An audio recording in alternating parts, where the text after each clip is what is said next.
Bismillahirrahmanirrahim.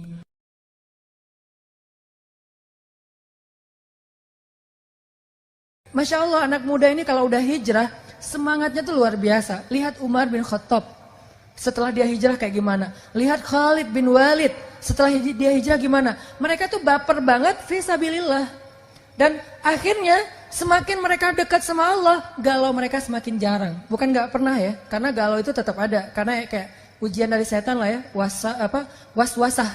Tapi udah jarang gitu, karena galau mereka itu diganti dengan zikir. Ala bidzikrillah tatmainnul qulub. Ketika galau diingatkan dengan nama Allah, tenang. Ketika galau diingatkan kepada Allah, tenang lagi. Jadi orang kalau misalnya pengen hilangin galau nih, anak muda nih yang udah baru hijrah nih, Ustadz saya udah hijrah tapi masih galau. Galau apa? Galau masalah jodoh, galau masalah karir, galau masalah entertain.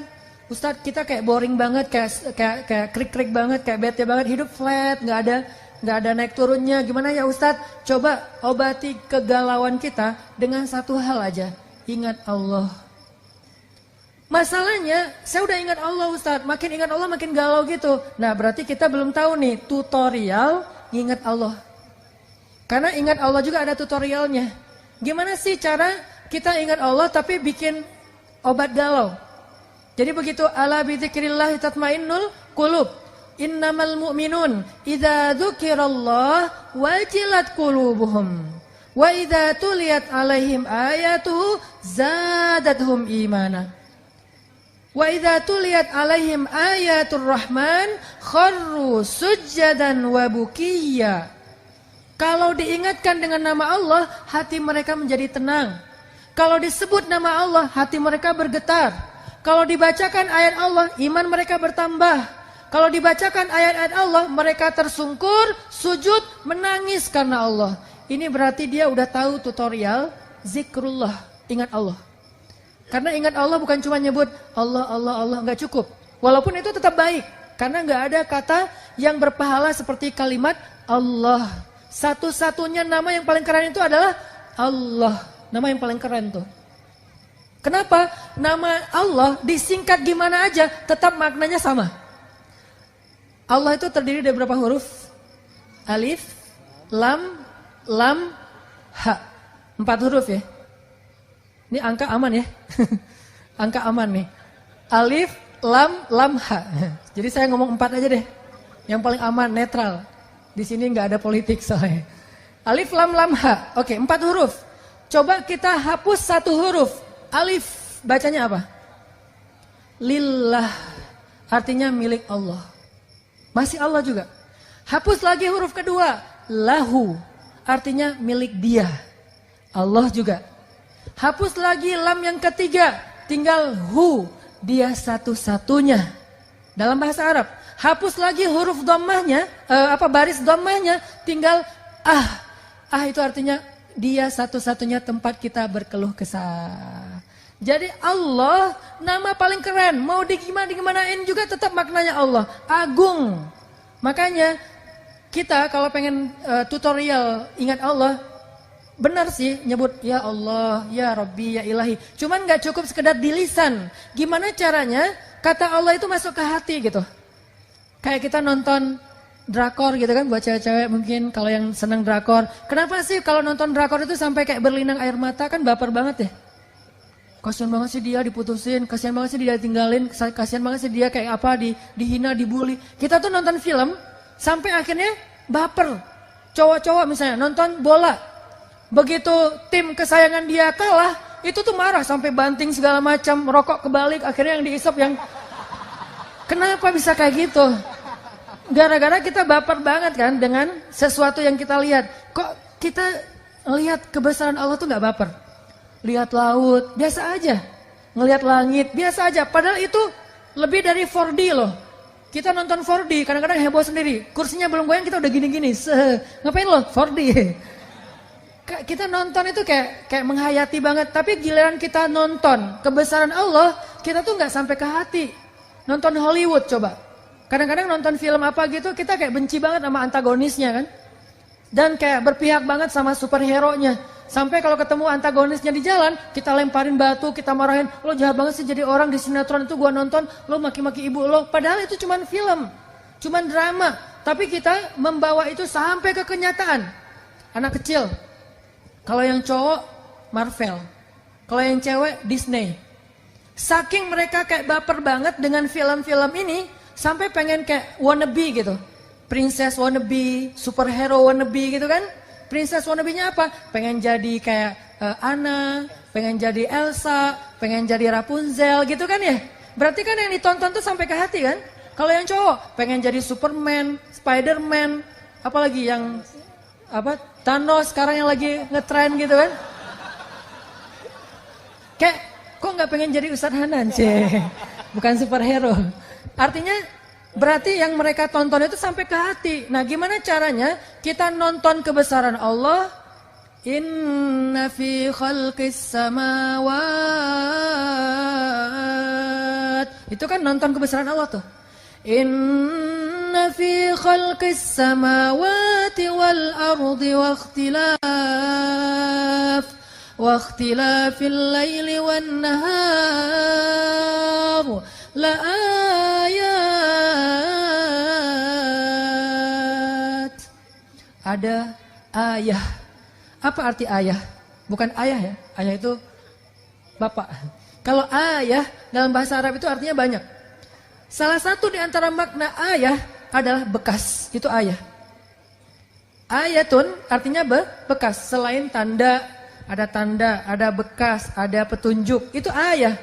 Nah, salah satu di antara makna ayah selain tanda, tanda juga boleh bekas. Berarti maksud Allah dalam ayat ini, kalau kita nonton tentang kebesaran Allah di langit, kita nonton kebesaran Allah di bumi, kita nonton kebesaran Allah di laut, harusnya jadi berbekas di hati kita. Itu baru orang yang ulul albab.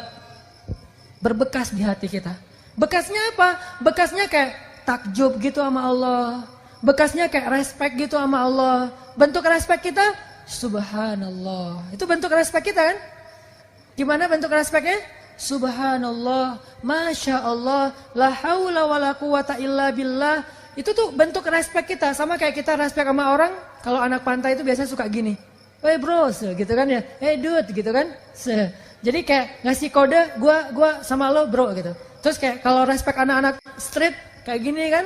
Kayak tadi kita respect dengan negeri kita yang kita cintai. Begitu lagu Indonesia Raya, kita taruh tangan kita di dada. Bahwa kita tuh cinta banget sama negeri ini. Ini adalah warisan pahlawan dan nenek moyang kita. Kita itu pewaris sah atas negeri ini. Jangan sampai kita sendiri yang menghancurkan negeri yang diwariskan nenek moyang kita dengan melalui perpecahan di antara kita. Ini nih, salah satu pesan penting banget, poin penting nih. Negeri ini adalah warisan nenek moyang kita. Keturunan kita banget nih. Itu semuanya harus di hati rasanya. Karena kalau kita lihat kebesaran Allah gak kerasa di hati, berarti kita baru melihat itu dengan mata, belum dengan iman. Belum maksimal nih tutorialnya. Dan kalau kayak gitu, berarti belum bisa ngilangin galau. By the way, salah satu di antara kebesaran Allah, ciptaan Allah yang paling keren dilihat itu siapa? Istri. Kalau nggak punya ustadz, masa ngelihat teman kos-kosan? Lo lagi ngeliat gue ngapain sih gitu? Melihat ciptaan Allah. Ciptaan yang gimana? Ciptaan yang kayaknya nih agak-agak aneh nih. Kenapa bisa jadi gini? Padahal Allah kan mencipta dengan indah. Kenapa kamu kok gini? Gitu. Ciptaan Allah yang indah dilihat itu adalah istri. Memandang istri berpahala. Ngelihatnya aja kayak sholat 2 rakaat. Makanya pagi-pagi itu kebiasaan orang yang udah nikah. Ngelihat istrinya rempong. Lalu lalang diliatin. Yang, kamu ngapain sih ngelihat aku kayak gitu? Aku lagi pengen cari pahala gitu. Lagi beribadah. Beribadah gimana? Memandang kamu. Oh gitu? Jadi kalau memandang itu dapat pahala? Ya udah aku pandang kamu juga. Akhirnya pandang-pandangan. Kalau sendiri. Aduh. Jadi beda ya. Banyak hal bedanya lah. Sholat tahajud berdua sama sendiri itu beda. Tahajud dengan pasangan, kayak Nabi dengan Aisyah.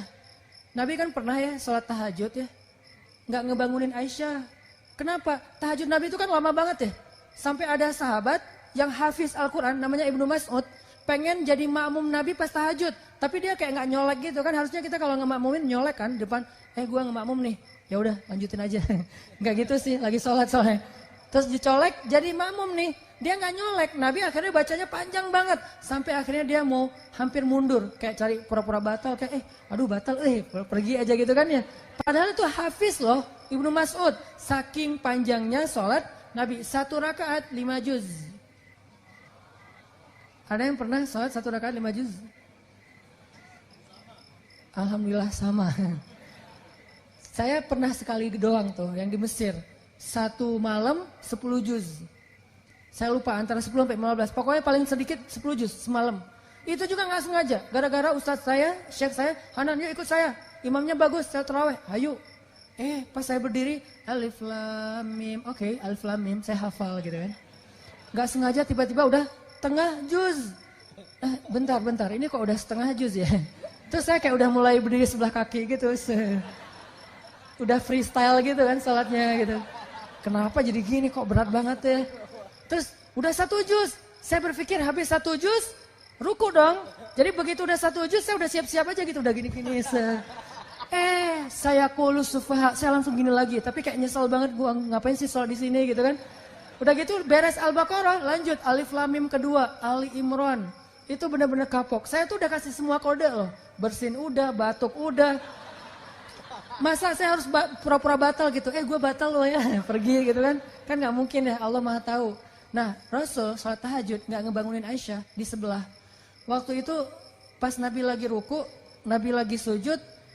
Di tubuh Nabi itu kayak kedengaran ada suara tulang patah atau tulang kegesek gitu. Aisyah bangun. Astagfirullahaladzim, Nabi kenapa kok kayak ada suara tulang gitu di tubuh beliau. Kayak orang lagi patah tulang kan, truk gitu. Nabi sujud bunyi, Nabi ruku bunyi. Akhirnya Aisyah kasihan sama Nabi. Diusap-usap di sebelah Nabi gitu. Nabi lagi sholat diusap-usap. Begitu Nabi beres salat, Nabi menghadap, Assalamualaikum. Ada Aisyah di sebelah. Itu tuh bedanya sholat berdua sama sendiri. Pernah sholat ditungguin pasangan? Sholat tahajud ditungguin pasangan, dia duduk di sebelah. Kok duduk di sebelah gak ikut sholat Ustaz? Lagi dapat gilirannya, periodenya, jadi dia gak bisa sholat, lagi haid. Duduk di sebelah, gak bisa sholat juga dia kayak setia gitu dampingin sholat. Apa bedanya? Bedanya pas salam. Assalamualaikum warahmatullahi. Beda. Kalau sholat sendiri, Assalamualaikum warahmatullahi. Mana sih? Gak ada siapa-siapa gitu kan. Kalau ini sholat salam, terus bedanya lagi apa? Pas amin. Waladhdallin, amin. Gitu aminnya. Kalau sholat sendiri, waladhdallin, nggak ada yang aminin. Atau kalau ada pun suaranya, amin. Kan ngeri. Jadi kalau kalian pengen ibadahnya tuh kayak nyaman gitu ya, nikah ya. Balik lagi tadi ya. Jadi salah satu di antara ciptaan Allah yang kalau dilihat itu berpahala, dan kayak gampang banget bapernya, lihat mantan. Pasangan maksudnya. Istri, bukan lihat mantan. Lihat mantan di sosmed nggak boleh. Pakai akun palsu.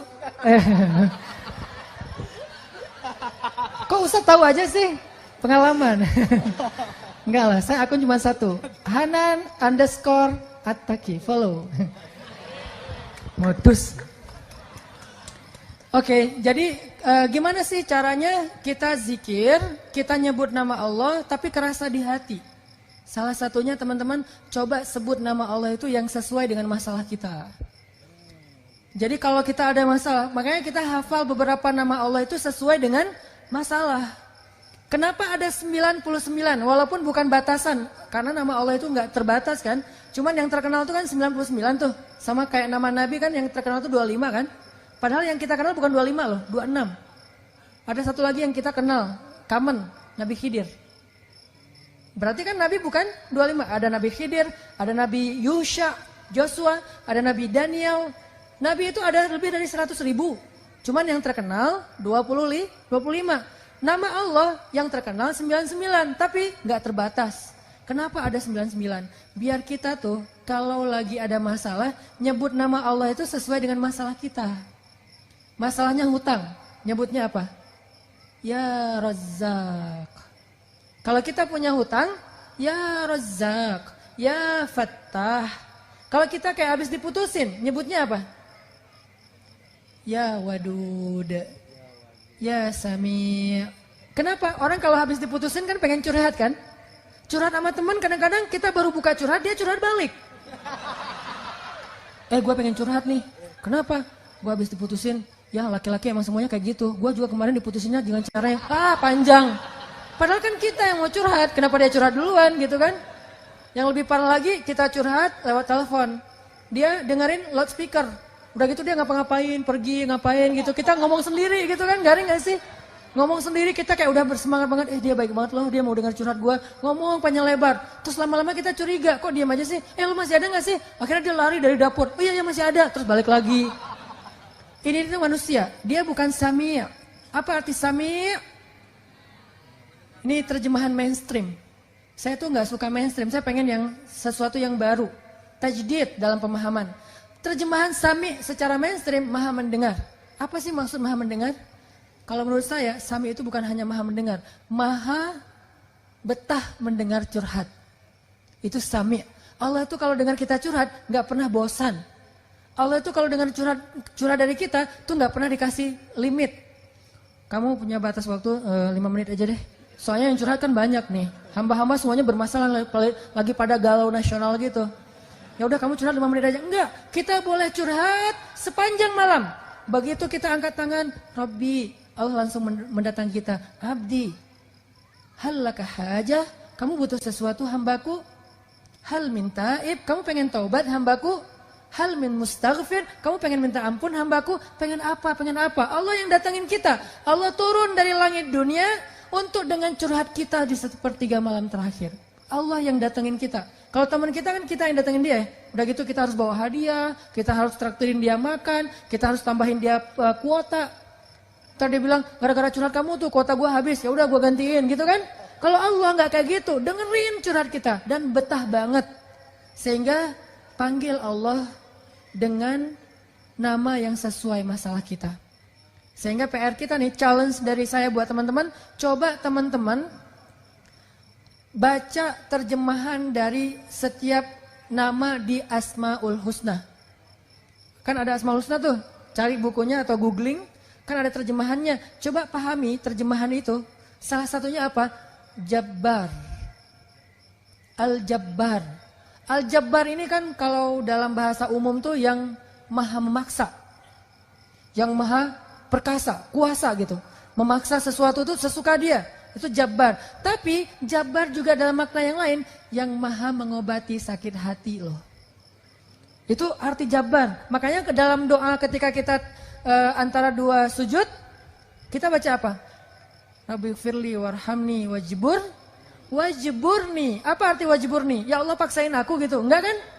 Kan wajiburni itu dari kata Jabbar. Artinya apa? Ya Allah sembuhkanlah sakit hatiku. Jadi kalau lagi sakit hati, baper, kayak nggak terima kenyataan gitu, apa sih alasannya dan seterusnya? Kenapa sih dia left? Kenapa sih dia pergi? Kenapa dia segala macam kayak misalnya nge-reject telepon kita? Cara ngobatin sakit hati, wajiburni ya Jabbar. Wajiburni ya Jabbar.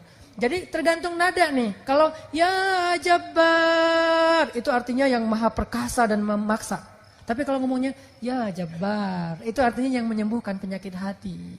Makanya coba baca deh. Asmaul Husna itu challenge anak muda ya. Coba baca, gak usah hafal. Baca aja dulu. Karena kalau disuruh hafal nanti berat. Baca aja, pas ada masalah, ngomong dengan nama itu. Wahai Zat yang maha mendengar. Saya lagi pengen curhat. Anak saya, suami saya, apa saya, kayak gitu-gitu kan ada masalah nih, masalah keluarga. Ngomong sama Allah, tapi panggil nama yang sesuai masalah kita. Itu akan kena banget. 1, tutorial, zikir yang bikin hati kita itu kerasa. Yang kedua, coba kalau kita pengen zikir yang berkesan itu, baca juga bacaan-bacaan doa sesuai dengan apa yang pernah diajarin Nabi itu. Nabi itu banyak banget ngajarin doa-doa yang keren. Misalnya, doa galau. Doa kayak hampir kayak desperate gitu, kayak hampir putus asa. Bacanya apa? La haula wala quwata illa billah. Dan itu ajaib banget. Sampai nih tutorial yang ketiga ya. Kalau teman-teman pengen zikirnya berasa di hati, baca fadilah dari zikir itu. Apa fadilah? Keutamaan. Benefit. Kerennya zikir itu apa? Coba baca. Misalnya nih, pas kita sholat ya. Siapa yang ketika sholat berjamaah mendengar imamnya mengatakan Sami Allahu liman hamidah. Apa artinya? Kita kan sering dengarkan itu kan? Sehari minimal 17 kali. Sami Allah liman hamidah. 3 kata. Allah maha mendengar kepada orang yang memujinya. Itu kata imam. Imam kayak ngingetin makmum. Puji Allah, Allah lagi dengerin nih. Gitu kan maksudnya. Sami Allahu liman hamidah. Kata imam. Kita langsung muji. Rabbana lakal hamdu. Hamdan kathiran. Tayyiban mubarakan fih. Begitu kita ngomong ini. Tahu gak apa yang terjadi? Malaikat itu akan rebutan pengen doain kita. Rebutan, gua duluan dong. Malaikat rebutan pengen nge-like caption kita. Malaikat tuh pengen nge-repost caption kita ke langit dengan kalimat apa? Ya Allah, sayangi hamba ini. Ya Allah, ampuni hamba ini. Sekarang giliran gua. Udah. Kayak rebutan orang berdoa di mana? Di Multazam Ka'bah. Kayak orang rebutan berdoa di mana? Di Raudhah Madinah. Kan itu rebutan tuh. Saya pernah tuh lagi doa di Raudhah Madinah. Lagi doa. Terus disenggol-senggol dari belakang. Ya Allah. Ya Allah. Jadi kayak doa itu kayak nggak bisa tenang gitu. Saking dorong-dorongan. Apalagi orang Indonesia. Kalau udah doa bersimpuh gitu kan. Duduk bersila. Ya Allah, kayaknya paling banyak masalah itu orang Indonesia gitu. Karena doanya paling panjang gitu. Orang Arab kan doanya sambil jalan ya. Rabbana atina apa segala macam beres gitu. Tapi ada yang unik juga. Orang Indonesia datang di Raudhah. Saya liatin aja. Yang lain kan mulutnya komat kamit. Ada yang bersuara. Ini diam aja. Pas sudah keluar Raudhah, amin. Jadi apa maksud dia? Dia kayak ngaminin doa semua orang buat dia sendiri gitu. Ini doa cerdas nih. Dia kayak baru hijrah gitu kan. Baru hijrah terus gak baca doa. Gak tahu, gue baca apa sih? Yaudah deh. Amin, samain aja deh sama yang lain ya Allah gitu. Jadi paket komplit gitu kan. Nah malaikat itu tuh ngedoain orang yang memuji Allah ketika iktidal. Itu kayak orang berdoa di Raudhah loh. Kayak orang berdoa di Multazam depan pintu Ka'bah atau di Hajar Aswad. Orang kan mau Hajar Aswad tuh kan tarik-tarikan tuh. Ada ibu-ibu tuh mau nyium Hajar Aswad sampai dia akhirnya kelempar ke atas. Kan semua di sana orang berhijab kan. Dia kelempar di atas, pas sampai kelempar atas, kelempar ke depan. Udah di depan dia nyium Hajar Aswad, kelempar lagi ke belakang, hijabnya ketinggalan di Hajar Aswad. Dia kelempar ke belakang. Terus dia, alhamdulillah bisa cium Hajar Aswad. Bu kepalanya, astagfirullah gitu. Ini nih hebohnya orang pengen apa? Pengen doa di sana kan ya. Nah ternyata malaikat itu juga ada kayak momen-momen kayak gituan. Bukan cuma manusia doang yang kayak gitu.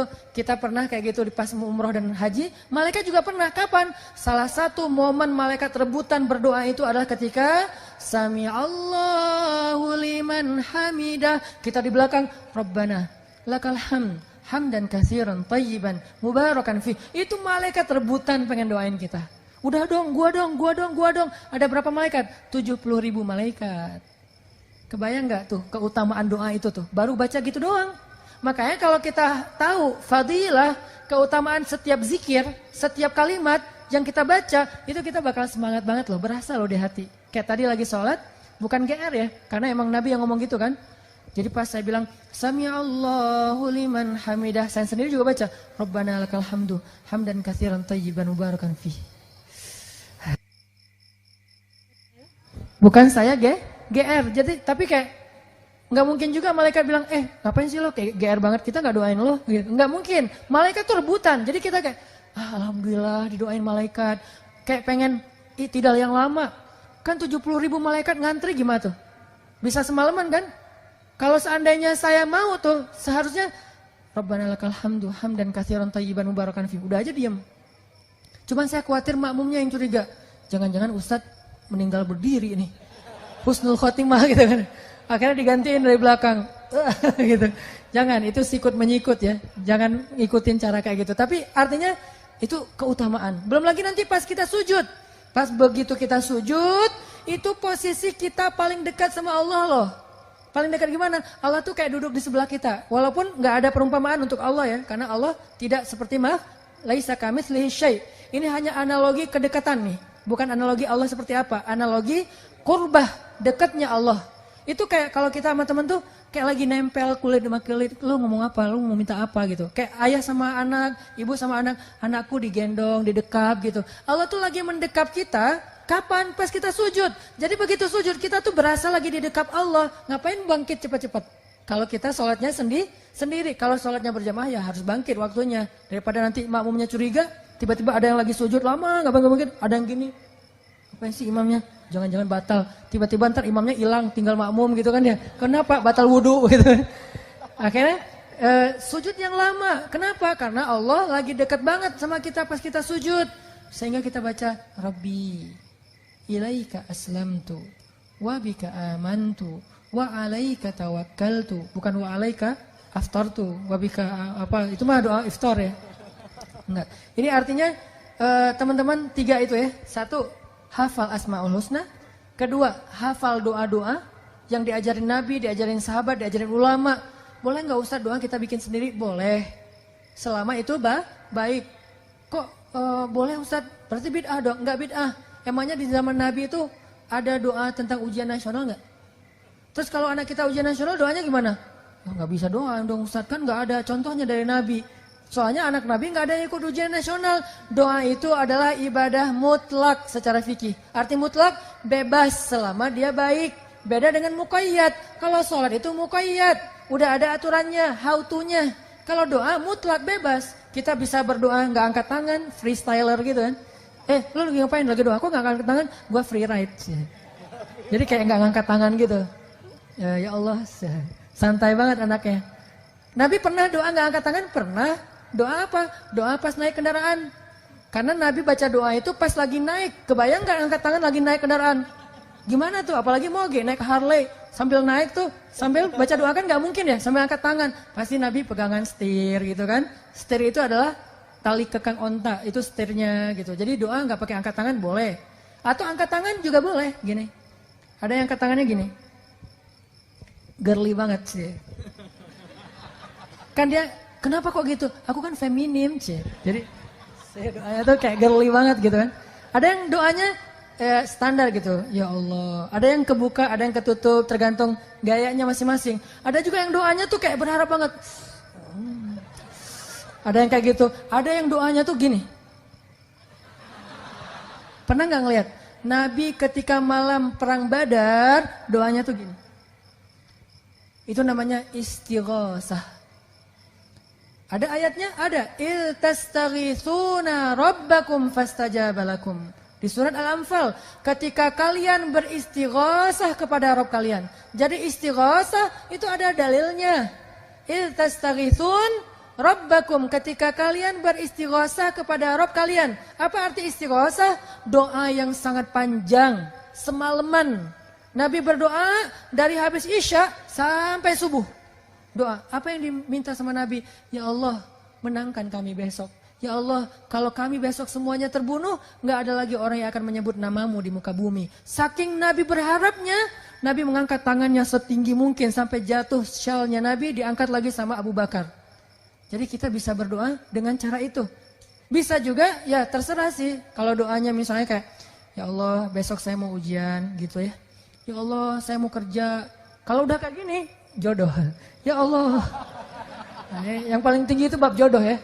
Biar cepat diijabah gitu. Ya Allah besok saya mau menghadap calon mertua yang berkumis tebal. Dan dia kayak serem banget gitu. Ngomong sama Allah. Bisa angkat tangan. Yang ketiga caranya gimana? Doa dengan nelunjuk. Nelunjuk ini bukan ya Allah harus loh ya, bukan. Orang Arab kalau angkat tangan dengan nelunjuk, ini maksudnya apa? Iya karena abudu, wa iya karena selain engkau satu-satunya ya Allah. Makanya di Mesir tuh pas saya lagi kuliah di Mesir, kalau lagi kunut itu keren banget loh, kolosal banget. Jadi imamnya baca gini, Allahumma hdina fi man hadait. Makmumnya bukan bilang amin, bilangnya apa? Ya Allah, itu serentak satu lapangan besar. Apalagi bulan Ramadan, sampai jalan-jalan tutup semuanya. wa'afina fi man afait. Ya Allah gitu serentak. Itu tuh kolosal banget, keren banget. Makanya mudah-mudahan ini jadi tren juga ya di anak muda. Kita sholat subuh berjamaah. Begitu imamnya kunut, Allahumma hdina fi man hadait. Imamnya jangan buru-buru. Allahumma hdina fi man hadait. Jangan gitu, yang santai.